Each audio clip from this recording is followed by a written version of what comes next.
Pierre Palmade attend actuellement d'être soigné, après son AVC du 25 février, pour être placé en détention provisoire. L'humoriste qui a provoqué un accident le 10 février dernier, était un proche confident d'un ancien président de la République.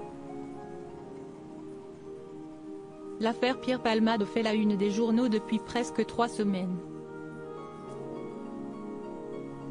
L'ancien acolyte de Muriel Robin était sous l'emprise de la cocaïne lorsqu'il a provoqué un grave accident de la route, faisant 3 blessés graves.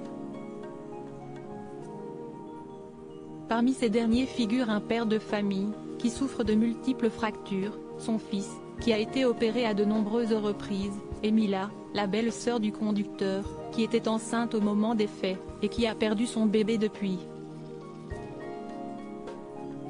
Depuis le 27 février, l'humoriste de 54 ans est fixé sur son sort. En effet, le juge de la Cour d'appel de Paris a ordonné son placement en détention provisoire.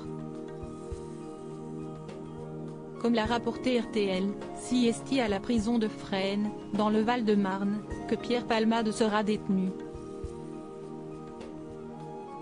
Alors que sa vie privée devient une affaire publique, notamment à travers son autobiographie intitulée « Dites à mon père que je suis célèbre », parue en 2019, certaines anecdotes enfouies refont surface.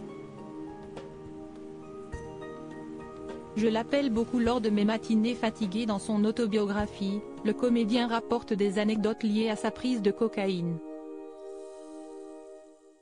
Il explique que la drogue le faisait oser toutes sortes de choses, comme appeler un ancien président de la République à n'importe quelle heure du jour et de la nuit, Nicolas Sarkozy.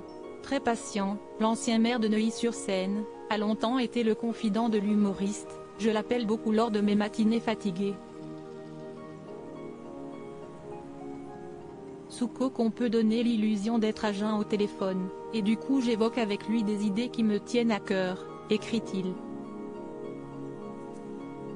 L'ex-femme de Sarkozy, Cécilia Sarkozy, a même eu l'idée d'appeler Pierre Palmade pour aider son mari lors de ses apparitions en public. Quelque temps plus tôt, Cécilia m'appelait pour me demander un service pour l'un des meetings de son mari, alors en campagne présidentielle, raconte l'humoriste, qui apparaît sur un écran géant en plein meeting. Alors que sa participation provoque des critiques, Pierre Palmade écrit à son ami qu'il ne peut plus se permettre de le soutenir officiellement. Pierre aime bien Nicolas, mais Palmade ne peut pas aimer Sarkozy, lui écrit-il. Voici la fin de cette amitié improbable.